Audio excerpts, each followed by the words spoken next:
Votre invité à présent dans la grande interview en direct sur Boursorama, c'est Denis Ferrand, le directeur général de Rexecode. Bonjour. Bonjour David. Et ravi de vous retrouver. Également. Bon, baisse d'1 milliard du budget de MaPrimeRénov', plan d'économie sur les politiques climatiques. Est-ce que l'exécutif laisse un peu de côté la transition écologique? Est-ce qu'il y a un changement de cap pour vous? Non, quelquefois, dans les annonces politiques, il faut faire de nécessité-vertu, d'une certaine manière.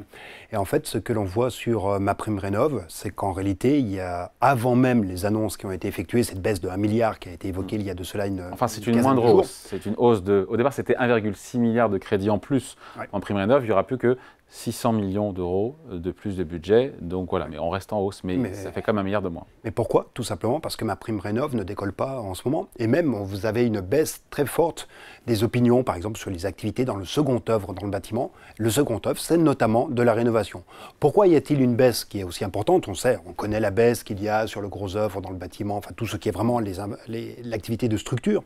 C'est nouveau, cette baisse sur l'activité du second œuvre.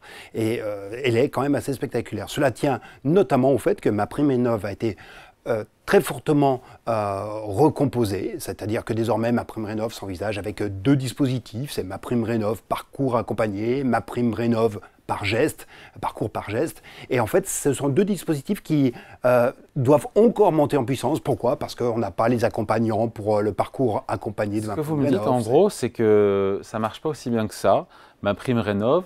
Et donc, quand on coupe d'1 milliard, en fait, on prend un peu d'avance sur le fait qu'on sait que ça coûtera moins cher cette année. C'est exactement ça. En fait, on va avoir beaucoup moins d'engagement sur MaPrimeRénov' que ce qui a été budgété. Et donc, d'une certaine manière... Pourquoi les gens n'y vont pas alors qu'il y a ces aides-là qui montent en puissance? Précisément parce que les dispositifs sont encore assez mal maîtrisés. Donc, comme je le dis, ces deux dispositifs parcours accompagné, il faut que vous ayez l'accompagnateur de chantier qui vous permette d'accéder au dispositif. Et puis, sur le parcours par geste, quelquefois, vous avez des informations qui peuvent être contradictoires sur le type de dispositif éligible à MaPrimeRénov'. Et donc, c'est souvent dans le diable que se nichent les détails, vous le savez très bien.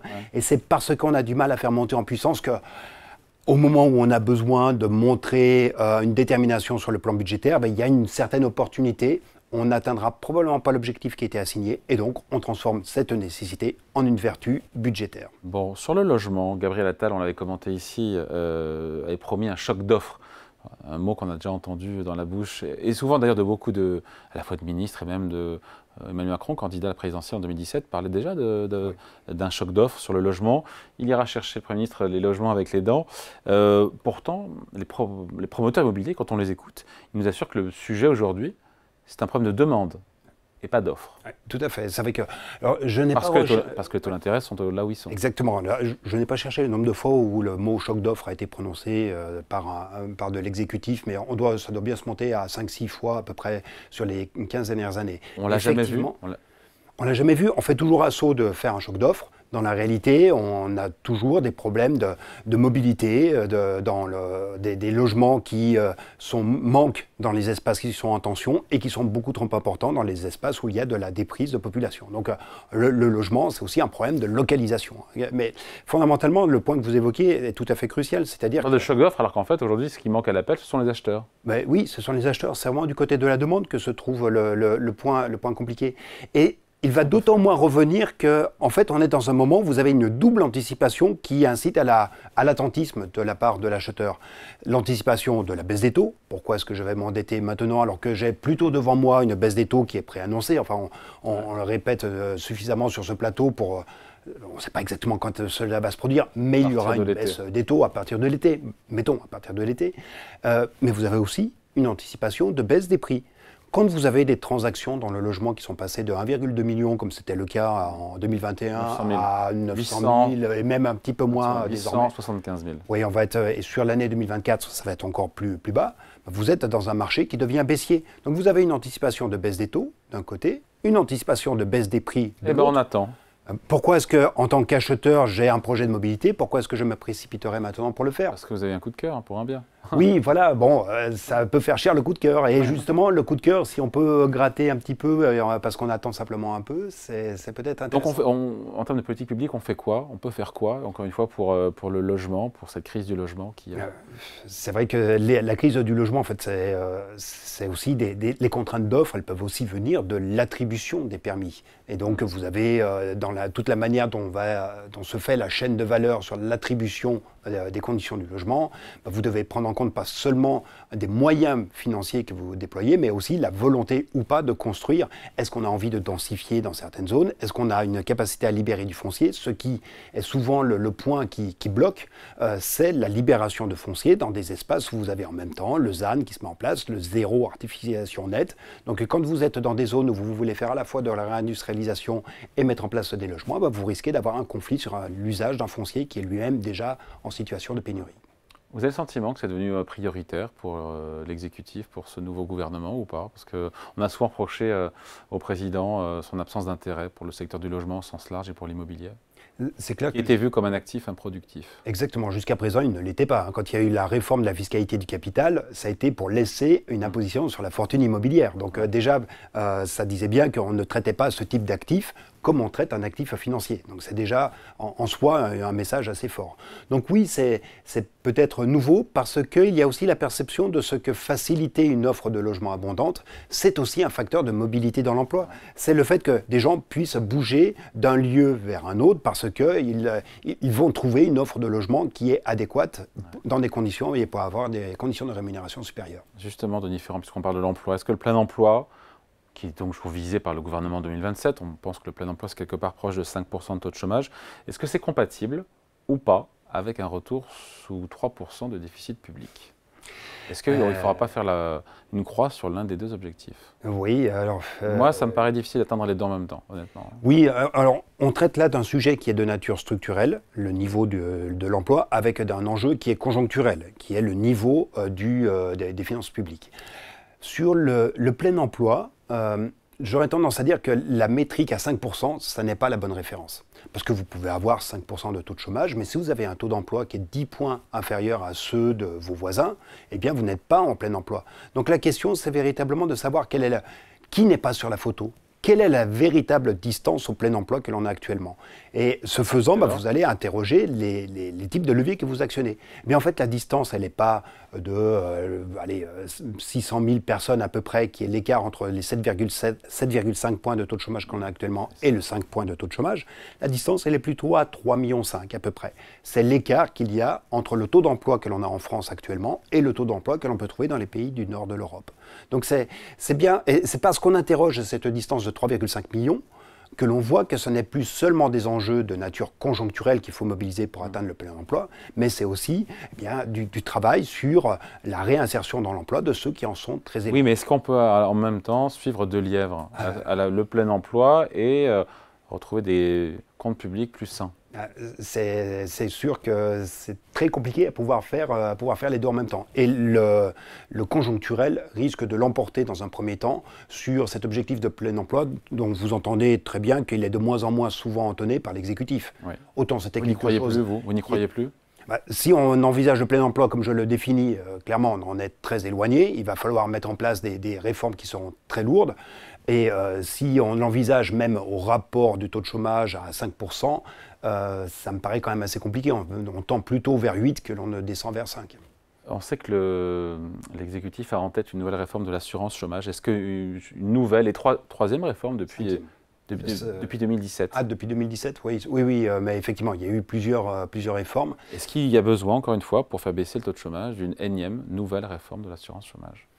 C'est toujours un peu c'est un assaut de précipitation peut-être, je sais. En tout cas, c'est assez surprenant parce qu'on n'a pas forcément laissé beaucoup le temps de l'évaluation des précédents dispositifs, c'est-à-dire la dégressivité par exemple qui a été introduite pour les cadres au bout de 6 mois d'indemnité, le raccourcissement, enfin l'allongement des durées de cotisation pour pouvoir prétendre à l'assurance chômage. Il y a déjà des choses qui ont été faites. Il y a déjà des choses qui ont été faites. Le délai d'indemnisation est passé, vous l'avez dit, de 24 mois à 18 mois, c'est ça? Oui, tout à fait. Et puis, c'est aussi, vous aviez besoin de justifier de 4 mois de cotisation pour pouvoir être éligible à l'assurance chômage. Désormais, il en faut 6. Donc, vous avez déjà plusieurs dispositifs qui ont été actionnés et dont on n'a pas forcément fait l'évaluation. Je vous sens pas favorable, vous, à une nouvelle réforme de l'assurance chômage pour les raisons que vous venez d'exposer. Oui, mais regardons déjà vraiment là où ça marche. Et puis, d'une façon générale... Et la conjoncture, pardon, je coupe, Denis, mais la conjoncture se dégrade. On se dit que quand la conjoncture se dégrade, c'est plus difficile à justifier de devoir, encore une fois, durcir les conditions de... C'est là où on va toucher, en fait, une des contradictions majeures dans le discours. C'est-à-dire qu'il y a encore 6 mois, la réforme de l'assurance chômage, elle était mise au regard de la situation dans le cycle économique. C'est-à-dire que les conditions devenaient plus compliquées quand la conjoncture s'améliorait, et donc quand il n'était pas compliqué de trouver un emploi. Et à ce moment-là, il y avait un durcissement. En revanche... 9%. Oui. C'est la bande de 9% voilà, exécutif. Tant qu'on n'est pas à 9% de chômage... On n'est pas à 9%. Oui, mais par contre, on tend plutôt à augmenter. Vous regardez les chiffres de l'emploi, vous avez eu 0 création nette d'emploi qui est intervenue au 4e trimestre. Donc on a changé de momentum en termes d'évolution de l'emploi. Il y a un petit peu des créations d'emploi, j'ai vu les chiffres là, non? Il y a pas un petit peu? C'était 0%, mais oui, effectivement, il y en a... 10 000, 10, 12 000. Oui, mais ça ne suffisait pas pour passer le dixième, pour augmenter d'un dixième. Donc, mais surtout, on a changé de rythme. On avait plus de 200 000 créations nettes d'emplois sur l'année glissante et on est quasiment à 0 désormais sur le dernier trimestre. Donc le rythme a changé. Le freinage est très fort sur le marché de l'emploi. Le freinage est très fort et il est très fort aussi dans les intentions qu'évoquent les entreprises. Le climat de l'emploi, il n'est pas mauvais, hein. C'est l'indicateur qui est publié tous les mois par l'INSEE. Il s'érode. Il n'a pas chuté, mais il s'érode et il dit bien quand même que l'on est en train de changer d'atmosphère sur l'emploi. Donc c'est un peu cette contradiction. Adaptons les règles de l'assurance chômage par rapport au cycle économique, et ça me semble être une démarche qui est intéressante. Mais dans ce cas, pourquoi les durcir encore, alors que précisément on a devant nous plutôt quelque chose qui risque d'être... C'est pour faire des économies, vous avez compris, on a tous compris qu'il faut faire des économies parce que nos comptes publics sont dégradés. Je veux dire, on est mauvais élèves en Europe, voilà, c'est comme ça, je veux dire. Oui, mais... C'est la raison de fond. C'est la raison de fond, mais dans ce cas... C'est comme ça que vous le comprenez, vous aussi? Oui, mais les dépenses sociales, c'est effectivement l'assurance chômage, mais il y a d'autres postes dans les dépenses sociales. Il y a le poste des retraites, et donc, par exemple, comment est-ce qu'on réfléchit à une indexation? Vous seriez favorable, vous, à... Parce qu'il était question, il a été interviewé, il sera avec nous, Thomas Cazenave, dans 15 jours, ministre du Budget, sur le fait de désindexer les retraites sur 2025. Vous y êtes favorable, vous? Ce ne serait pas inédit. C'est quelque chose qui a déjà été vu à l'époque. Ça coûte cher l'indexation, mais après, c'est aussi... Il n'y a pas de raison de faire perdre du pouvoir d'achat aux retraités non plus. Hein. Oui, mais il y a aussi une question d'opportunité économique. C'est-à-dire que désindexer au moment où vous avez 5% d'inflation, ça se voit un peu comme le nez au milieu de la figure. Quand vous êtes revenu sur des bases d'inflation beaucoup plus faibles, ça peut être plus discret. Et puis, vous pouvez désindexer de manière intelligente. C'est-à-dire que au lieu d'indexer au 1er février, parce que c'est aussi la loi qui parle de l'indexation, vous décalez, par exemple, au mois d'août. Et donc, vous gagnez... Vous êtes favorable, vous, à désindexer les retraites? Vous y êtes favorable, vous? En tout cas, on est obligé de réfléchir sur l'ensemble du périmètre des dépenses sociales, qui fait quand même pas loin de 60% de la dépense publique. Donc, si on ne fait que de la mesure sur la baisse des dépenses que sur l'État, eh bien, rapidement, vous perdez en marge de manœuvre, vous perdez en service public, parce que vous n'osez pas vous attaquer au gros de la dépense publique. Et donc, si on se donne vraiment comme objectif de réduire la dépense publique, il faut passer en revue tous les dispositifs, dont les retraites. Ouais, il y a beaucoup de voix, notamment à gauche. Je me rappelle Aurélie Trouvé pour la France Insoumise qui nous disait il faut augmenter les impôts des plus aisés. Est-ce que, on sait bien que c'est un marqueur politique important pour le gouvernement, qui s'est toujours refusé d'augmenter les impôts. Est-ce que, encore une fois, pourquoi ne pas augmenter les impôts des plus aisés? Après, il faut voir ce qu'on met le curseur sur le patrimoine, sur les revenus. C'est des ordres de grandeur. Après tout, parce que des mesures de symbole ne vous font pas toute une politique budgétaire, ne vous font pas toute une politique de finances publiques. Si on est dans le domaine du symbole, on va arriver, regardez l'impôt, l'ISF, tant qu'il était en vie, c'était 4 milliards de recettes à peu près d'impôts qui étaient associés. Ce serait une erreur pour vous de restaurer, de faire revenir l'ISF? C'est surtout aller totalement à contre-courant, ça détricoter totalement ce qui a été fait depuis 2017. Donc le cap politique, il devient totalement inaudible, ce faisant.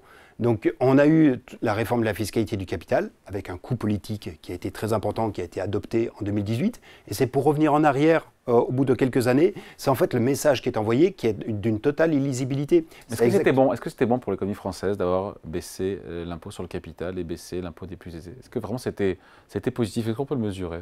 Il y a une manière de le mesurer, c'est de regarder par exemple ce qui se fait en termes, alors les expatriations fiscales, ça on ne le mesure pas forcément très bien, mais regardez par exemple la dynamique de l'investissement en France et comparez-le avec la dynamique de l'investissement que vous avez en Allemagne depuis maintenant 5 ans.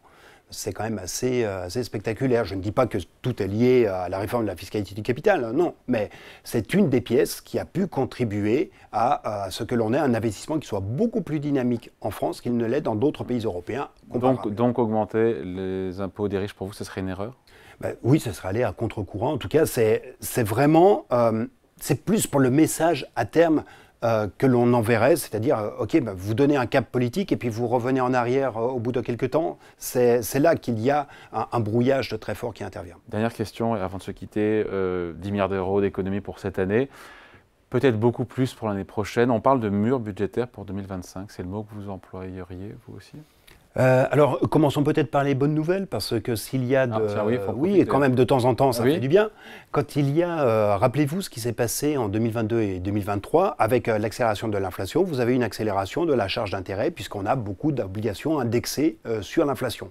Si l'inflation diminue, et elle diminue, vous aurez beaucoup moins de charges d'intérêt de ce fait-là. Donc c'est déjà, ça c'est un élément que l'on oublie souvent de mentionner, donc qui peut apporter quelques marges de manœuvre à des politiques publiques. Mais de toute façon, on sait que la charge d'intérêt de la dette est vouée à prendre une place de plus en plus importante. Et c'est précisément parce que l'on ne maîtrise pas cette charge d'intérêt, parce qu'on est engagé par le passé, qu'il faut de toute façon avoir des dispositifs, qu'il faut et donc mur budgétaire ou pas, avec des grosses économies sur 2025? Oui, tout à fait. Maintenant, il faut le faire de la manière la plus intelligente, à savoir que comment est-ce qu'on fait en sorte de ménager les dispositifs qui enverront les bonnes incitations. Enfin, je pense par exemple sur il y a une question qui monte de plus en plus, c'est comment sortir de la smicardisation les personnes. Mais il y a peut-être des dispositifs qui là ont un coût budgétaire, mais un coût budgétaire qui est de nature temporaire, auquel on peut penser. Par exemple, on peut imaginer que des personnes qui sont salariées, dont on assure qui sont salariées au SMIC, mais dont on assure la progression dans l'échelle des salaires, eh bien, l'employeur bénéficie du même taux d'allègement pendant 1 an. Pendant ce temps, eh bien, le salarié augmente sa capacité à produire, le management est plus efficace et on a un mécanisme d'incitation qui monte tout le monde et donc on dégage plus de ressources budgétaires parce que pendant 1 an, on s'est donné une marge de manœuvre. Donc c'est réfléchir, il faut faire des efforts budgétaires, réfléchissons à ces efforts budgétaires au regard des incitations que l'on peut employer par rapport aux grands défis que l'on a face à nous, notamment cette question de la smicardisation qui est venue. Allez, merci beaucoup. Entretien donc avec Denis Ferrand, directeur général de Rexeco, d'invité de la grande interview en direct sur Boursorama, retrouvé à 14 h en replay. Merci Denis. Merci.